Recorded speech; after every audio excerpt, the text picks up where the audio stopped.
Hello, it's Dwayne here from your favorite podcast, Men Know Nothing. As you can see, we are about to provide you with an absolutely fantastic bonus episode with the Yogi Therapist. So we actually recorded an episode with her a couple of months ago. So if you haven't listened to that, please do go back and listen because it's absolutely fantastic. And the reason why we actually do have this bonus episode is because we ended up hitting record with the intention of starting the episode, but we ended up talking about something completely different, and we just thought, you know what, let's just keep this recording, and then we'll just do the episode straight after. So what you're about to get is unfiltered, unedited, extra content from us, guys. So as always, please like, subscribe, and share all our content, and enjoy. Thank you. When you initially meet someone in your profession, can you put a read on them? Like within minutes, within a few questions? Like, is there like, obviously you're a psychotherapist, but like, I work in sales. So, there are certain things that I would be able to pick up on people in terms of like their conversation, their body language, how comfortable they are. So I just wonder if like, you can do that? Yeah, if you do that as well. Or if you try not to, but really you do. I mean, I think the thing is we're always watching people and we're always trying to analyze and understand and put things in context. You definitely can, but I'm also always surprised by people. Once the first impression is there, but then when you kind of get a little bit deeper, there's always more to it. And it's always complex because behavior isn't always, it can present very differently in different people. So yes, but I try not to is the answer. Yeah, fair. Yeah. It's also not to sound like a yogi. Oh, you've already been kicked out, but a big part of it is energy as well. And I don't mean energy in some kind of like metaphysical sense. I mean energy in you can see how people feel about life and themselves by the way that they hold themselves, by the way that they articulate, the way that they use their hands, the way that they look when they speak, and so all that kind of stuff you start to piece together. Fair. Yeah. But you would be the same in sales. Yeah. Because you're constantly watching and assessing and trying on things and seeing how it lands. If you said to me, hey, here's this price, and I go, or even more subtle than that, I go, okay, immediately you'd be looking for it. How did that land on her? Yeah. So it's similar. I wonder what your reading of me will be pre this podcast, post this podcast. But you know what's so funny? I was listening to, I think the lady that you had before, the behaviour. Anita? Yeah. And you were saying that a lot. You were like, oh, are you reading me? Like, I feel so conscious that you're watching me. Oh, was I? Yeah, you said it numerous times. It's because I'm curious. That's why. It's because I'm always curious of like being with someone who works in that industry to be like, what's your read? Yeah. Like, what can you pick up? I'm always just very curious. If someone's like, oh, I can tell that you have tendencies to this, or you've got like an avoidant tendency, or there must be some trauma somewhere to do with something. Scumbag. I'm just so. It's like, is it that Yeah. people? Is it obvious I'm a scumbag? I used to take a lot of pleasure in trying to like understand and read people. Yeah. And if someone does this for a living, not like does it for a living, but I'm always curious, what can you pick up from my body language, how I speak, the things I speak about? I'm just always curious. Do you know what? It takes time. And whenever I hear people say this, kind of like gets under my skin. Whenever anyone says to me, I'm a really good read on people, immediately I know they are not a good read on people. You're like, you're trying too hard. You're trying too hard, but also I don't think you're appreciating how intricate and complex people are. And if you think that you can kind of suss someone out from a statement, from an outfit, from a something, immediately I think you're probably creating a 2D perception of someone and not giving space for all the complexity to come out. It takes time to really, it takes time for even people to show up fully. Yeah. I think in my therapy sessions, I don't think I have a proper therapy session till about the 5th or the 6th session. Yeah. It takes time for people to just trust me, to know that, when they say something to me, I care and I'm going to listen properly and that their vulnerability is safe with me. That's facts, because I remember when I went to my first therapy session about 2 years ago, after my first session, my therapist thought like I was great. She's like, you seem fine. Like you've got a good handle and everything. Because I went in very much to say, this is what I've learned over the last 2 years, reading, listening to podcasts, and I've pretty much talked. And at the end of it, she kind of said, I feel like you've got a pretty good handle on it, of what you were talking about. I'm like, just you wait. Just wait. There's Just, some shit here, yeah. just wait until it all comes out. After our third session, I was like, yeah, I'm gonna have to come back for a while, aren't I? And she's like, yeah, you gotta come back. But you know what? It really depends on what kind of therapist you're seeing. And I'm not here at all to I don't know, speak crap or like kind of judge different ways that therapists work. But, you know, if you're working with a psychologist and they're staying very cognitive, behavioral, it can tend to be a little surfacey. And I know that's contentious and there's going to be like psychologists who say that's not true. But I think, you know, I often have clients who come in and they've read all the books, right? They've read the, you know, what is it? The attachment styles. Well, they know. Yeah, they can tell me their attachment style. They can all that stuff, and they've got all this language. But whether they can actually apply that is a totally different thing. And oftentimes, having all of this intellectual knowledge presents the facade of self-awareness. But there are people who are deeply self-aware and live so intentionally and passionately without having ever read a book. Well, what we said was the difference between being self-aware and actually doing the self-development aspect of it. It's like knowing all the shit that you've done in the past, but if you're not willing to actually change those aspects of you that made you that kind 100%. of person, then what's the point of reading the books? Also, there are so many people where it's like, you know, they read loads but take no action. It's like, well, that means you've got nothing to like contextualize it against. You really can't put it into practice. So Esther Perel talks about it a lot as well. That's where I got it from a couple of years ago, where she talked about people have this perception that you go off and you work on yourself, you go to therapy and you create this little cute little box of yourself of being an amazing person. But she said that's not how it works. You need to be in relationships in order to actually figure out how far you've come, how far you need to go, and because obviously people who you're with are somewhat of a reflection of who you are as a person. So she is completely against the fact that people should go off and become this perfect version of themselves, but never actually get into these relationships to actually see who they really are. And Dwayne has read 47 self-help books in the past 6 months. What do you have? But the thing is, the self is a practice, right? We never arrive at who we are. It is this thing that gets acted out continuously, and it changes depending on the context. It changes with time. It changes with what's going on in society. So, the idea that we arrive is just a total kind of, come here, baby, a total misunderstanding of what it means to be human. I was watching Alex Hormozy. Love this guy. He was saying something quite similar. He was like...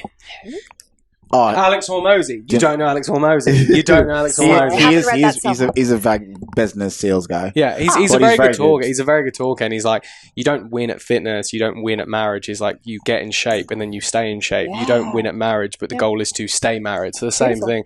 You don't win at becoming the best person. You just continuously develop, and that's just life. And that's like, as long as you're in the game, well, then you're winning. Absolutely, being in the arena. I have a question for you guys. Oh God, here we go. What is your definition of being a well-developed person? What does that look like in your understanding? If we were to arrive at the ideal state of being, what does that look like? What do you mean? What? Can you ask the question again, please? Okay. So we're talking about, you know, doing the work and continuously trying to achieve an ideal sense of self. Yeah. Yeah? What does that look like in your understanding? Fully understanding the reason behind your actions and the intentions you have. So awareness. Yeah, I think. Yeah. I think that is a massive part of it. Yeah. Because I think it gives you aim and direction. I think it gives you, the aim and direction. So when you do have a goal or you do have a purpose, you understand why you're taking those actions. And without the relevant inputs, you can't get the output that you're looking for. Absolutely. Yeah, absolutely. What about you? I think for me, I think for me, a version of myself would be someone who's willing to,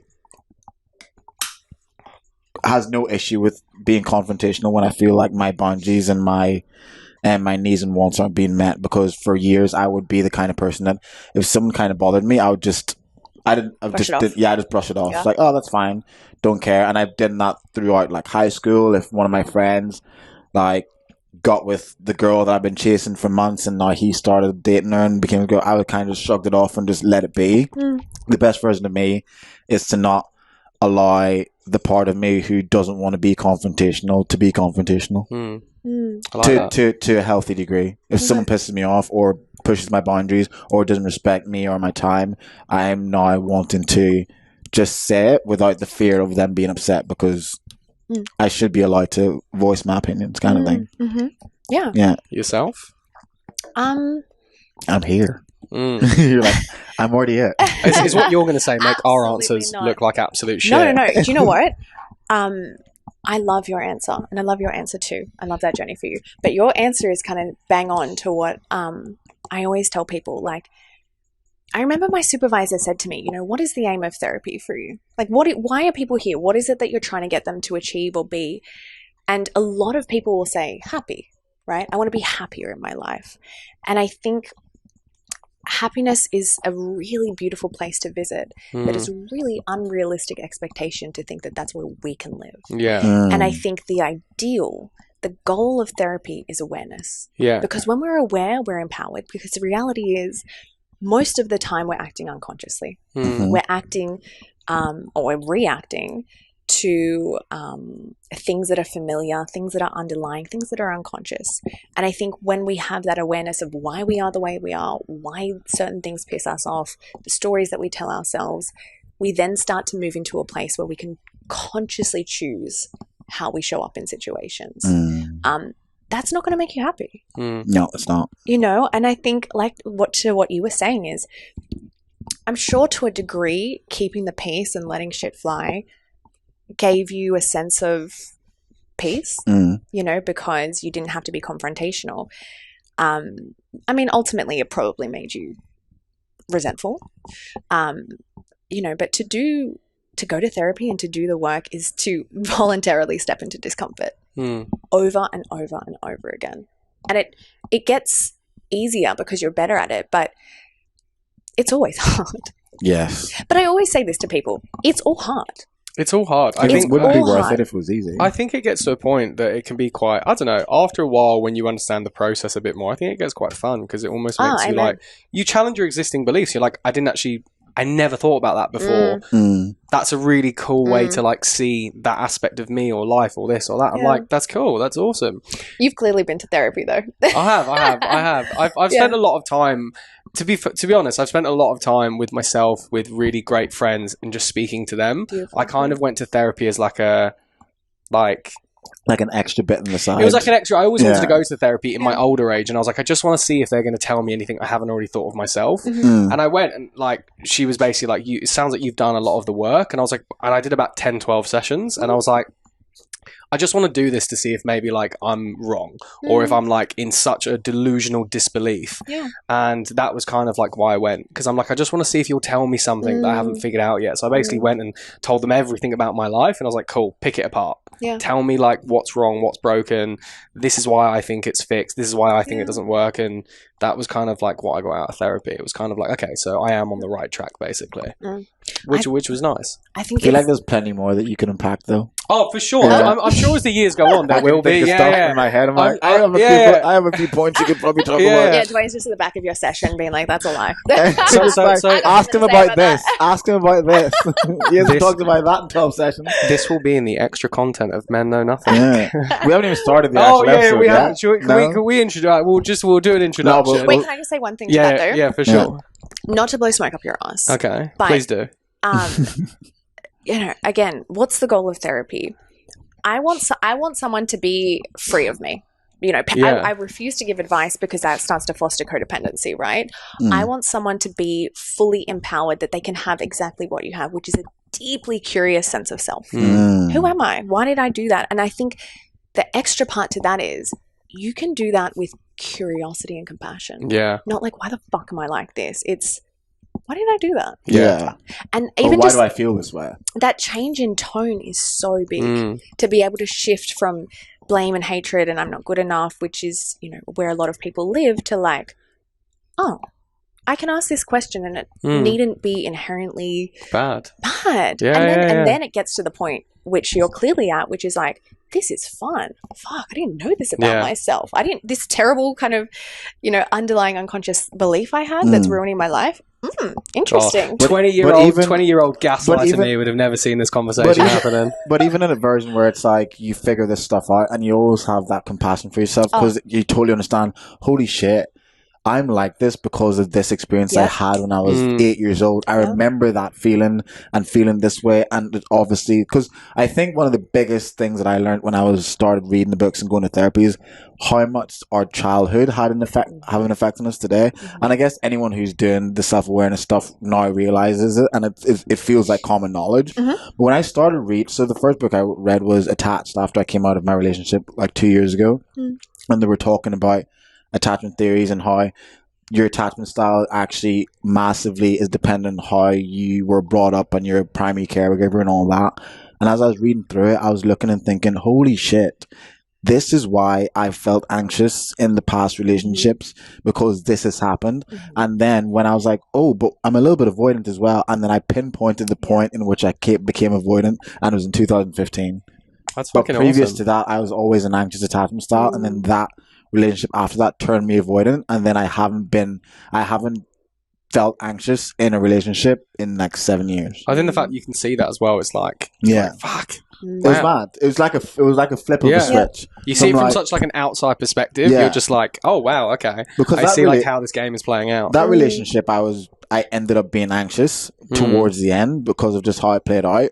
And then after that, I started looking back. It's like, fuck, like when I dated her, when I was in a relationship with her, like there wasn't any point in that relationship where I felt like my emotions and my heart could be broken, because I never actually allowed myself to get to that point where it could be broken. So yeah, if I broke up with him, which I did, I was upset, but I wasn't like falling apart at the seams, and my life wasn't falling apart because I never actually allowed myself the grace and the love that I deserve to actually let them love me and to receive the love. And then now that I've realized that, I'm like, fuck, maybe that's been the issue why none of my past situationships and relationships work, because I've just been so cold to the idea of potentially being hurt again. Can I just say, I'm so grateful that these conversations are being had by men at your age. This is so refreshing. You're welcome, ladies. This is ruining the moment. I take it back. No, I mean, particularly among men who are so deeply self-aware, so compassionate, and emotionally intelligent. It is so important, especially because men really, have such an impact on how society is shaped. With fathering, with being a husband, with how they show up in the world. So I'm so relieved, and I'm so impressed. Thanks. I'm so impressed. Thank you very much. Yeah. I'm excited for this episode. I know I am. I think just before we introduce the pod, I was going to say we'll end this recording. We'll just start over again. Will this be? Oh mate, this is. He wants that part in. This will be extra I really like this. Well, I was going to say, I think a really powerful thing, and that I've learned over time, and what I find I get into a lot of conversations with my friends whenever they tell me they're in a certain situation. Yeah. I'm always, the most powerful thing I've learned over time is just asking why, but not asking why about the situation, but why do you feel like that? Why? And they're like, I feel like this because of this. I'm like, why? Yeah. And it's just, they're like, you start getting to the very core of where it's coming from, and they realize it's nothing to do with what's happening externally, but it's like, fuck, I reacted like this because of this. And you only ask that. You only find that out by asking why. And I just love that so much. It's that Socratic questioning. Yeah. Is you just and you plant a seed. Yeah. And it's a really loving, why is that? And it's a curious invitation to really explore what's going on. They never ask that. So many people, you'd be surprised how they're like, no one's ever asked me that before. Really? People are just reactive towards situations. Like, here's a situation, let's fix it, instead of being like, yeah, but where's that situation come from? And I'm just like, I was having chats with my friends back home when I went to the UK, and so many of them were like, no one's ever asked me this. No one's ever taken the time to just be like, why am I feeling shit about this? How old are you guys? 30. Where do you find that most of your friends are at in terms of this kind of do you mean their age? Oh no, no, you've got their 30-year-old level friends. of self-awareness. Yeah. I mean, birds of a feather flock together, but really? Yeah. I'd say because they're just, I feel that there are a lot of people that do lack the ability to do that because they aren't. They haven't put in a you aren't position hanging where they around with have the kind to. of you're don't not hanging think. around with the kind of people that like also what's the word? Sorry, you're not hanging out with the kind of people that like question that in you. Like, and also it comes down to like maybe your friends just don't care enough to be to ask inquisitive the enough. question, Like yeah. you have to have inquisitive friends. If you don't have inquisitive friends, well then you never. I think real friendship is built on those moments of like why. Why is that happening? Yeah, because that's a vulnerability, and that's where real friendships are born, and like vulnerability and For stuff the like most that. part, though, Otherwise, I it's think just getting on the piss and just like I think most men, for the most part, aren't willing to open up to their friends as well. It's like you literally have to force it out of them. And if, God forbid, you end up having a conversation that's not about drinking beers in the UFC, yeah, whoa, what are you that doing? sounds too boring. And Just obviously, like, oh I my would say God. that, but that just sounds yeah.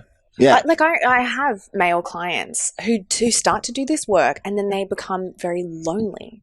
And they become lonely because the conversations are no longer satisfying. No. Yeah. Because they realize there's actually no depth. Facts. And then they have to go out and like kind of find a new... But that's the thing, though. A lot of times with men, you'd find when men hang out, they always... So girls would go and hang out. They'll go to someone's house, they'll bring a bottle of wine, they'll sit around a table and they'll talk. Men don't do that. Men will go and hang out in a pub where they can drink and watch and watching a sport. So you're all like... Yeah. So the only time you actually talk to your mates when you go to these pubs to watch sport is like in between rounds or at halftime. And then I'm not going to sit and talk to you about anything meaningful whenever we've got 30 seconds. Like, how's work, mate? It's the same as it was the last time we spoke. That's good. The fight's back The missus on. is good. Yeah. Do you know what? Good. Do you know what's Start talking again in 3 interesting? minutes. When you look at evolutionary psychology, you might know this. I'm sure you got everything I say is probably not going to be new to you guys. There's No, definitely I'm sure loads there's you going to be probably stuff. got. But okay, evolutionarily, women would sit around, hunter-gatherer, talk inward, right? It was a circle. Like you said, they sit around a table and everyone's connecting. Men connected when they were hunting, so everyone is in a line facing forward. True. And so that was their bonding time of like, we have a shared task together. That is what Yeah, that's fair. that's what we're focusing on and connecting with. It's interesting. When I have male clients, if you're watching, I'm going to move it down. I actually don't face them. What do you mean? You No. face the other way? Subtly, right? I'm not like back to back. But with women, I can sit straight on, right? It's not intimidating. If I sit straight on with a man, immediately they start doing... Do they freeze up slightly? They get really uncomfortable. And so I turn our chairs away. That's really interesting. As in, like, when you said away, what are we It's talking like about? an, I'm guessing like an just like an angle? L, like Like an if angle we're sitting kind of like an thing? L shaped, like Yeah, kind of like this. So he's... like my here. knees are facing... Not that much. Like, it would be like... yeah, it would kind of be like this. Kind of like this, okay. Yeah, like we're I talking would do side to that. side. I would do that on dates though.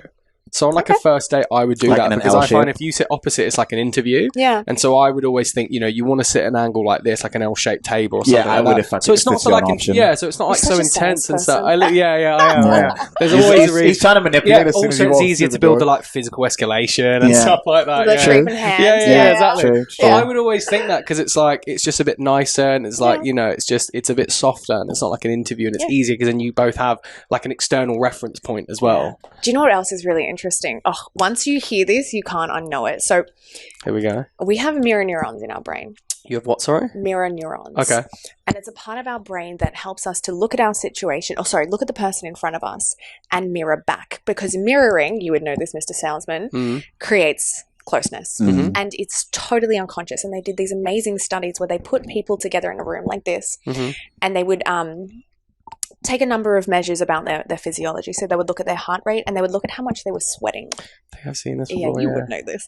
And what they found is if they really connected, right, if the conversation was good quality, if there was eye contact, if there were similarities, their heartbeat would start to sink and they would start to sweat at the same rate.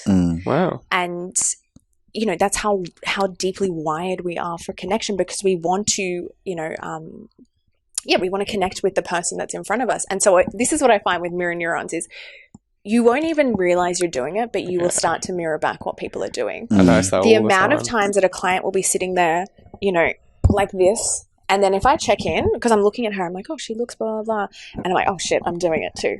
You just start to do it. Yeah. I You noticed that start on like the London Underground. When I lived in London, and you'd sit like on the train, I'd be like, I just look down the carriageway. I'm like, so Everyone's many people are just like, mirrored. sat in the same So area. it's so funny. It's Yeah. just, and like the moment one person moves, suddenly the other person moves. Like, and I'm just like, fuck, that's so My legs crazy. will be crossed this way, and then all of a sudden I'll be like, oh, God, I just feel the desire to move. And I realize like 5 seconds before they had just Swapped done over as that. well. That's so funny. And it's just my body's discomfort with being out of sync with the person in front of Fair. me. Okay, well, shall we start the episode?